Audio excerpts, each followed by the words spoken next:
বাংলা ব্যাকরণ শিখি চ্যানেলে তোমাদের সবাইকে স্বাগত। আশা করি তোমরা সবাই ভালো আছো। আজকের ভিডিওটা হচ্ছে তোমাদের রায়বার্টিন প্রশ্নবিচিত্রার নবম শ্রেণীর বাংলা সলভটা করে দেখাবো। তাহলে তোমরা ভিডিওটি দেখতে থাকো।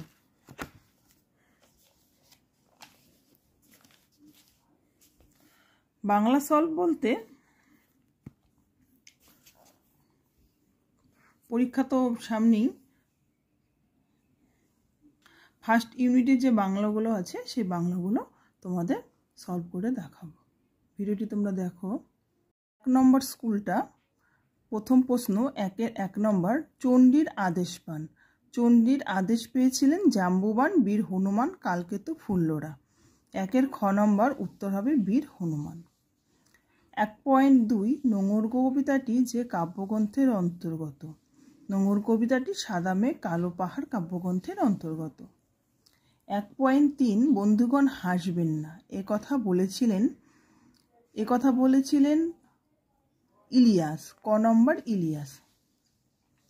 1.4 ধীবর বৃত্তান্ত নাট্যাংশে জেলিটির বাড়ি ক ছিল উজ্জয়িনী, খ শচীতীর্থে, গ শুক্রবতারে। উত্তর হবে শুক্রবতারে। 1.5 বিজ্ঞানের কথা উঠলেই শঙ্কুর সঙ্গে ঠাট্টা করতেন, গ হবে উত্তর অবিনাশবাবু।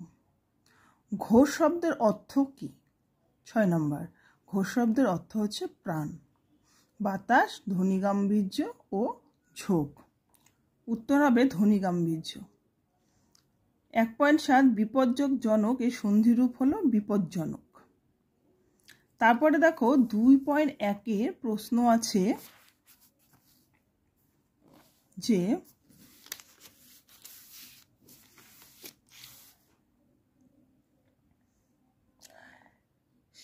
2.1 সেও তো পাপ, কোন আচরণকে পাপ বলেছেন?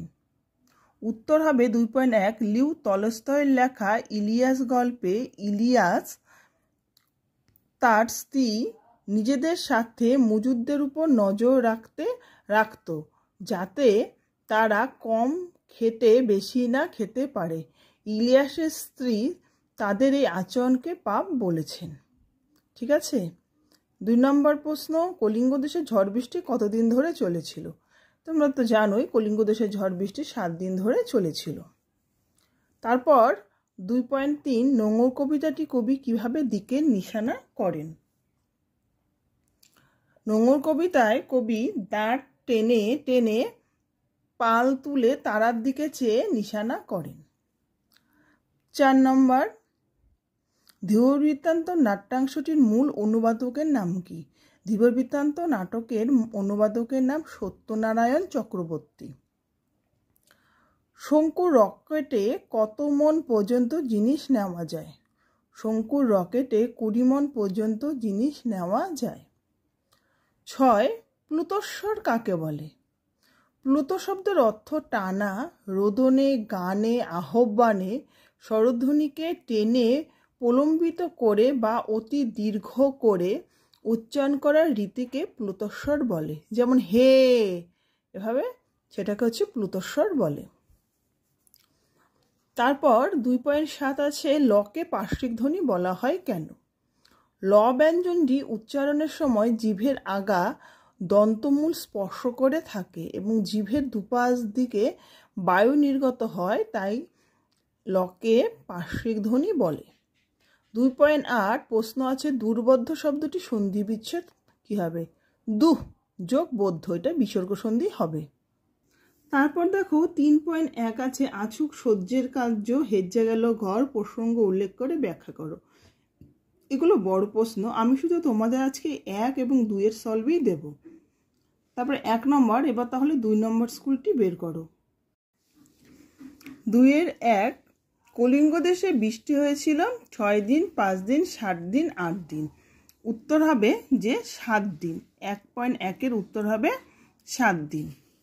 তারপরের প্রশ্ন নোঙর কোথায় পড়ে গিয়েছে? জলে, গর্তে, তটের কিনারে, খাদের কিনারে।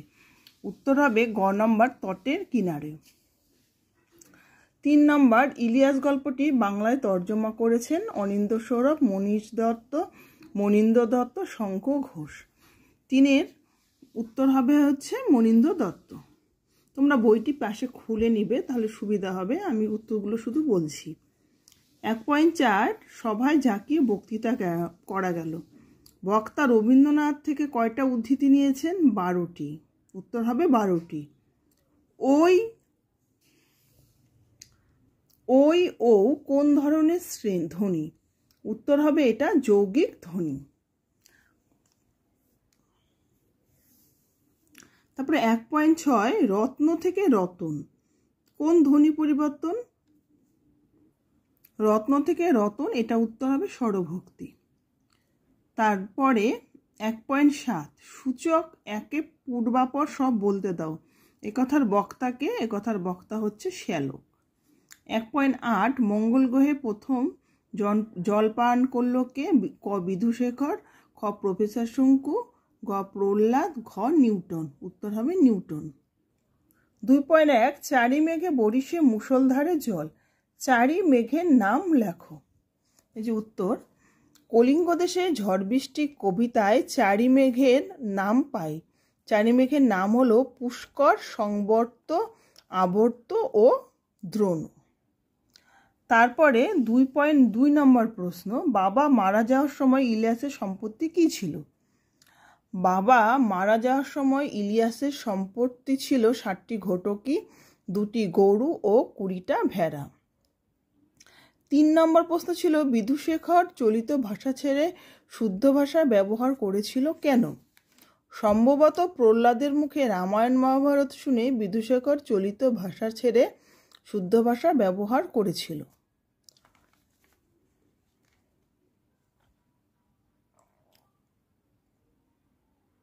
2.4 ছিল পিনায়ন কাকে বলে? অল্পপান বর্ণকে মহাপান রূপে উচ্চারণ করলে তাকে পিনায়ন বলে, যেমন কাঁঠাল থেকে কাঁঠাল। 2.5 ছিল সন্ধি বিচ্ছেদ দেশান্তর, কি হবে? দেশ যোগ অন্তর। তারপর 2.6 নিহিত স্বরধ্বনি কাকে বলে? দেখো, নিহিত স্বরধ্বনি কাকে বলে? উদাহরণ দাও। নিহিত স্বরধ্বনি কাকে বলে? যে স্বরধ্বনি ব্যঞ্জনবর্ণের মধ্যে রয়েছে কিন্তু ব্যঞ্জনবর্ণের মধ্যে নিহিত রয়েছে কিন্তু দেখতে পাওয়া যায় না, তাকে বলা হয় নিহিত স্বরধ্বনি। যেমন প যোগ অ, প এর সাথে কিন্তু অ আছে, কিন্তু আমরা কিন্তু প বলি, পর সাথে অটা কিন্তু দেখতে পাওয়া যায় না, তাই এটাকে বলা হয় নিহিত স্বরধ্বনি। তারপরের প্রশ্ন হচ্ছে 2.7 রাজশ্যালক রাজবাড়ি থেকে ফিরে এসে রক্ষীদের কি দিয়েছিলেন? রক্ষীদের কি নির্দেশ দিয়েছিলেন? রাজশ্যালক রাজবাড়ি থেকে ফিরে এসে ধীবরের কথা সত্য প্রমাণিত হওয়ায় রক্ষীদের ধীবরকে ছেড়ে দিতে নির্দেশ দেন। তারপরের প্রশ্নটা দেখো, বলছে এ লজ্জা আমি পাবো কোথায় রাখবো? কোন লজ্জা? 2.8 দাম গল্পে সুকুমার মাস্টারমশাই বিষয়ক বাল্যস্মৃতি লেখে পত্রিকার কর্তৃপক্ষের কাছ থেকে 10 টাকা পেয়েছিলেন।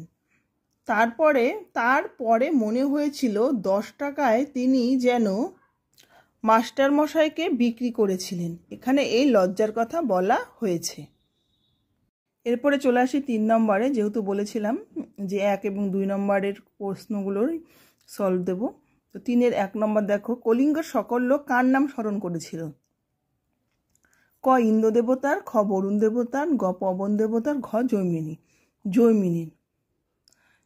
হবে উত্তর। 1.2 যতদিন ধনী ছিলাম কখনো সুখ পাইনি, একথা কে বলেছিল? একথা বলেছিল ইলিয়াসের স্ত্রী। 1.3 প্রভু আজ আমার সংসার চলবে কিভাবে? প্রশ্ন করেছেন কে? ধীবর। 1.4 নিস্তব্ধ মুহূর্তগুলি কিসের জন্য কেঁপে ওঠে? নদীর ঢেউয়ে, নোঙরের কাছিতে, দাড়ির নিক্ষেপে ও সাগর গর্জনে। উত্তর হবে ঘ নম্বর, সাগর গর্জনে। তারপরের প্রশ্ন দেখো, 1.5 অতএব আমি ভাবলুম তাহলে নির্ভয় লিখতে পারি। বক্তার এমন বক্তব্যের কারণ তার লেখা এর আগে প্রশংসা পেয়েছিল, নিজের লেখার প্রতি তার অগাধ ভরসা ছিল, সাহিত্যে ইন্দ্রমিত্র বরুণেরা অনুপস্থিত ছিলেন, পত্রিকার সম্পাদক আশ্বাস দিয়েছিলেন। উত্তর হবে গ নম্বর, সাহিত্যে ইন্দ্রচন্দ্র মিত্র বরুণেরা এক্ষেত্রে অনুপস্থিত ছিলেন। তারপরের প্রশ্ন, শঙ্কুর ডায়েরি লেখার প্রথমবার যে রঙটি দেখা দিয়েছিল, এটা হবে সবুজ। 1.7 ট্রাম থেকে টেরাম, এখানে ধ্বনি পরিবর্তনে যে রীতিটি অনুসৃত হয়েছে তা হলো বিপ্রকর্ষ। তার পরের প্রশ্নটা রয়েছে, তরি ভরা পণ্য নিয়ে কবি কোথায় পাড়ি দিতে চেয়েছিলেন? কবি অজিত দত্তের লেখা নোঙর কবিতায় তরি ভরা পণ্য নিয়ে সিন্ধু পাড়ে পাড়ি দিতে চেয়েছিলেন। 2 নম্বর, প্লেটোর দোরগোড়ায় কি লেখা ছিল জানিস? প্লেটোর দোরগোড়ায় কি লেখা ছিল বলে বক্তা জানিয়েছে। নারায়ণ গঙ্গোপাধ্যায়ের লেখা দাম গল্পে প্লেটোর দোরগোড়ায় লেখা ছিল যে অঙ্ক জানে না এখানে তার প্রবেশ নিষেধ। 2.3, আমার হাত দুটো এখনই নিষ্পিস করছে, কেন? ধীবর বৃত্তান্ত নাট্যাংশে ধীবরকে মারার আগে তার গলায় যে ফুলের মালা পরানো হবে তা গাঁথতে প্রথম রক্ষীর হাত নিষ্পিস করছে। তারপরে 2.4, ইলিয়াস গল্পটি বাংলায় কে তর্জমা করেছেন? ইলিয়াস গল্পটি বাংলায় তর্জমা করেছেন মনীন্দ্র দত্ত।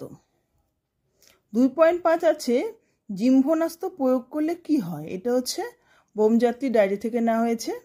জিহ্বনাস্ত্র প্রয়োগ করলে যার উপর প্রয়োগ করা যায় সে প্রচণ্ডভাবে হাই তোলে এবং সেখানেই সে পড়ে যায়। একটা অথবা রয়েছে, বটিকা ইন্ডিকা কি? বটিকা ইন্ডিকা হলো সত্যজিৎ রায়ের বোমযাত্রী ডায়েরি গল্পে আবিষ্কৃত এক বিশেষ বড়ি বা ওষুধ যা মহাকাশ যাত্রীদের জন্য তৈরি হয়েছিল। 2.6 আছে, জিজ্ঞাসা শব্দের ব্যুৎপত্তি নির্ণয় করো।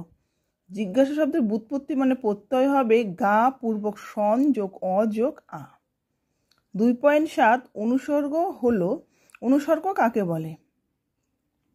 অনুসর্গ হলো এমন একটি অব্যয় পদ যা বিশেষ্য বা সর্বনাম পদের পরে বসে এবং বাক্যে অন্য শব্দ বা পদের সাথে এদের সম্পর্ক স্থাপন করে। তারপরের প্রশ্ন হচ্ছে, মুকুন্দ চক্রবর্তীকে কবিকঙ্কন উপাধির কারণ কি? মুকুন্দ চক্রবর্তীকে কবিকঙ্কন উপাধিতে ভূষিত করা হয়েছিল কারণ তিনি আররার জমিদার রঘুনাথ রায়ের সভাকবি রূপে চণ্ডীমঙ্গল কাব্য রচনা করেন। আজকে তোমাদের 3টারই সলভ দেখালাম। এর পরের ভিডিওতে আমি 3টা বা অথবা 4টা তার পরের সলভগুলো দেব, কারণ একসাথে যদি সবগুলো দেই তাহলে ভিডিওটি অনেক বড় হয়ে যাবে। তোমরা পরের ভিডিওগুলি পরপর দেখতে থাকবে। যদি তোমাদের কোনো ভালো লাগে তাহলে ভিডিওটি এখানে শেষ করলাম। তোমরা লাইক ও সাবস্ক্রাইব করো। তোমাদের আজকে 3টেরই সলভ দিলাম। এর পরবর্তী ভিডিওগুলোতে আমি পরপরভাবে পরের সলভগুলো দিতে থাকবো। একসাথে যদি সলভগুলো সব দেওয়া হয় তাহলে ভিডিওটি অনেক বড় হয়ে যাবে। তোমরা পরপর ভিডিওগুলি দেখতে থাকবে। এই ভিডিওটি যদি তোমাদের ভালো লাগে অবশ্যই লাইক ও সাবস্ক্রাইব করো। ভিডিওটি এখানে শেষ করলাম। ধন্যবাদ।